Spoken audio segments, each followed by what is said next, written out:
예, 감사합니다. 두 번째 파트로 넘어가겠습니다. 두 번째 파트는 아, 기본적으로는 지금 전 세계 경제가 어떤 방향으로 갈 것 같으냐 하는 부분에 대한 질문인데요. 먼저 하 교수님께 제가 여쭤보겠습니다. 이 통화 정책이 제로금리 상황, 금리는 제로금리 상황으로 가고 양적 완화도 뭐 어마어마한 양을 이미 했고 그 채널이나 이런 것들도 실질적 효과가 반감되고 이런 상황에서 이제 그 바톤을 결국 이제 정부가 또 받는 것 같습니다. 그래서 뭐 통화 당국이 뭐든지 하겠다라는 식의 뭐 이 마리오 드라기 총재의 발언에 버금갈 정도로 지금은 이제 정부가 뭐든지 하겠다는 정도로 지금 어마어마한 양의 재정 투하를 지금 하고 있는 상황인데요. 미국 같은 경우 뭐 GDP의 10%가 넘는 지금 재정 투하를 이미 결정을 했고 더 추가로 상황에 따라서 더 증가할 수도 있고 이제 이런 형태로 지금 정부가 갖고 있는 두 개의 수단, 통화 정책과 재정 정책 중에 통화 정책은 할 만큼 이미 다 충분히 한 상황인 것 같고요.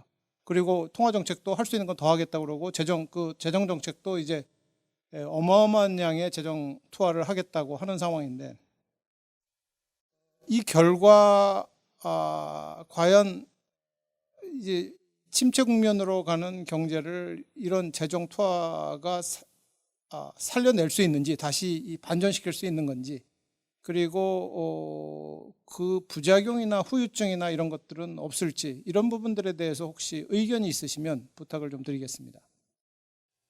예, 그러니까 지금은 뭐 통화 정책과 재정 정책이 이제 한꺼번에 이루어져야 되는 이런 상황인데요. 그러니까 지금 이제 전 세계 이제 국채 금리들을 보시면 장기 국채 금리가 이제 단기 국채 금리보다 높아지는 뭐 이런 모습들을 많이 볼 수가 있고요. 이 얘기는 그 시장에서도 앞으로 재정 정책이 더 중요해질 것이고 정부가 국채 발행을 이제 더 과감하게 많이 할 것이다라고 이제 보고 있다라는 이제 어떤 증표인 것 같고요. 그리고 지금 위기의 이 특성이 뭐냐면 그 실물 부문에서부터 터진다는 거죠. 그래서 밑바닥부터 무너지는, 그러니까 뭐 소상공인이나 자영업자 이런 쪽부터 어려워지기 때문에 과거에 뭐 2008년 그 글로벌 금융위기와는 좀 다른 측면이 있습니다. 그때는 뭐 금융 쪽에서부터 무너졌기 때문에 어떻게 보면은 이제 금융 쪽에 돈을 막 풀어주면은 어느 정도 뭐 메울 수 있는 게 있었는데 지금은 금융 부문에 돈을 풀어도 이게 그 저 말단까지 이 돈이 전달되지 않는 이런 지금 상황들이 벌어지고 있는 거거든요. 그러니까 뭐 저 동네 무슨 레스토랑이 망하고 이런 것들을 중앙은행의 통화 정책을 어떻게 할 수가 없다. 이거는 결국은 이제 재정이 나가야 되는 뭐 이런 상황이다라는 거고 이제 중앙은행의 통화 정책이라는 것이 이제 재정을 뒷받침하는 역할을 하는 거죠. 그러니까 뭐 회사채 같은 것도 막 사줘야 되는데 중앙은행이라는 게 사실은 위험 자산을 살 수 없게 돼 있습니다. 뭐 미국도 그렇고요. 그래서 정부가 보증을 한다든지 뭐 하여튼 어떤 식으로든 개입을 해서 중앙은행이 그걸 살 수 있게 길을 열어주고 그럼 중앙은행이 또 돈을 투입을 하고 이런 식의 이제 협업들이 앞으로 이제 광범위하게 일어날 것 같고 우리나라에서도 만약에 이제 사태가 악화되면 그런 식으로 갈 수밖에 없다 이렇게 보고 있습니다. 그러니까 이 얘기는 정부와 중앙은행이 이제 경제 구석구석까지 이제 개입을 해야 되는 뭐 어떻게 보면 우리가 생각하는 이 자본주의의 원리하고 상당히 좀 동떨어진 어떤 어떻게 보면 전시 경제와도 비슷한 뭐 이런 이제 상황이 되는 거고요. 그래서 이게 정말 잘 돼서 나중에 부작용 없이 뭐 사태를 반전시킬 수 있을 것인가라는 이제 우리가 의문을 가져볼 수 있는데 지금으로서는 일단 그 체제를 보존시키는 거를 목표로 이걸 하고 있다고 생각이 되고 그 다음에 이게 이제 그 경제 성장이나 뭐 경제의 어떤 뭐 건전성 회복이나 이런 거까지는 우리가 지금 예측하기는 굉장히 어려운 상황인 것 같습니다. 그러니까 정말로 그 경제 말단에 이게 잘 돈이 들어가서 어떤 뭐 기업가 정신을 가진 사람이 다시 살아나고 그다음에 방만하게 뭐 투기를 했던 사람들은 또 퍼니시 당하고 뭐 이런 어떤 다이나미즘이 회복되는 식으로 굴러간다면 잘 될 수 있는 가능성도 있죠. 이제 그런 것들이 이제 지금 스티글리츠 같은 사람이 이제 주장하는 거인 것 같습니다. 그러니까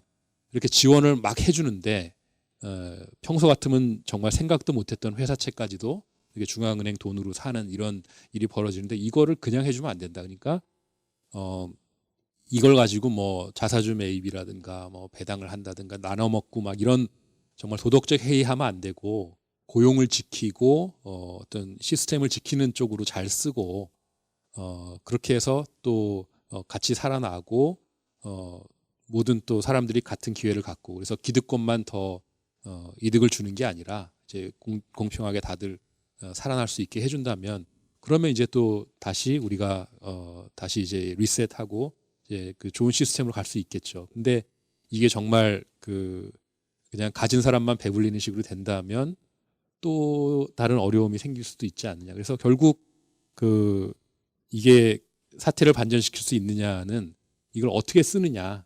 예, 그리고 이런 도덕적 해이의 문제라든가 여러 가지 문제를 어떻게 해결하느냐. 여기에 달려 있는 것 같습니다.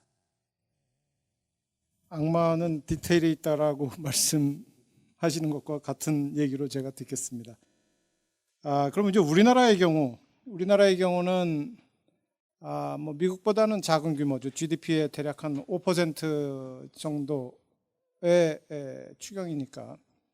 근데 우리나라도 이런 뭐 기본적으로 이제 기축 통화를 가지고 있는 나라들처럼 뭐 정말 뭐든지 하겠다. 재정 당국이 나서서 뭐든지 하겠다. 얼마든 상관하지 않고 다 살려내겠다. 이런 식의 입장을 갖는 게 적절하다고 보시는지, 뭐 우리나라 같은 경우에는 다른 나라들이랑 어떤 차이점이 있는지 말씀 좀 부탁드리겠습니다. 예, 그러니까 이게 평상시 같으면 우리도 뭐 선진국들이 하는 거 상당히 많이 할 수 있다고 생각을 합니다. 우리나라가 뭐 경상수지 흑자도 많고 또 어차피 수요가 부족한 나라이기 때문에 이 내수를 살리기 위해서 많은 걸 해도 뭐 대외 균형이나 이런 데 큰 문제가 없다 이렇게 볼 수 있는데 근데 지금의 상황은 금융시장과 외환시장이 굉장히 불안한 어떤 이제 상태지 않습니까? 근데 예, 이게 그래서 참 기술적인 부분이 필요하다고 생각이 되고 어떻게 보면 하나의 아트와 같은 그런 정책을 써야 된다 저는 이렇게 봅니다. 그러니까 시장 참가자들의 기대에 어떤 영향을 미치느냐 이게 중요한데 그러니까 예를 들어서 선진국들이 막 국채 발행하고 막 이렇게 하는데 우리가 앞장서 가지고 우리부터 뭐 100조 1000조 막 시장에 투하하겠다 이렇게 나오면 한국 위험한 거 아니야 이런 어떻게 보면 잘못된 기대일지라도 그게 한번 생기면 이제 자기 실현적으로 또 어떤 불안함을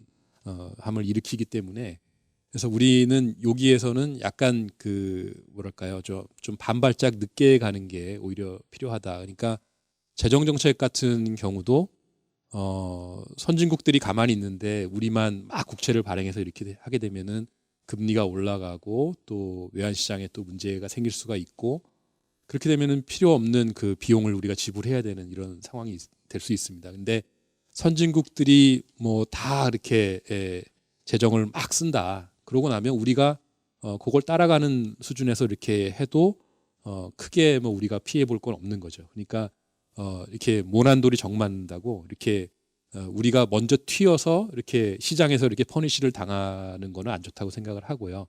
이제 그럼에도 불구하고 선진국들이 하는 건 어느 정도는 이제 좀 반발짝 늦게 쫓아갈 수 있는 여지는 있다라고 생각이 됩니다. 근데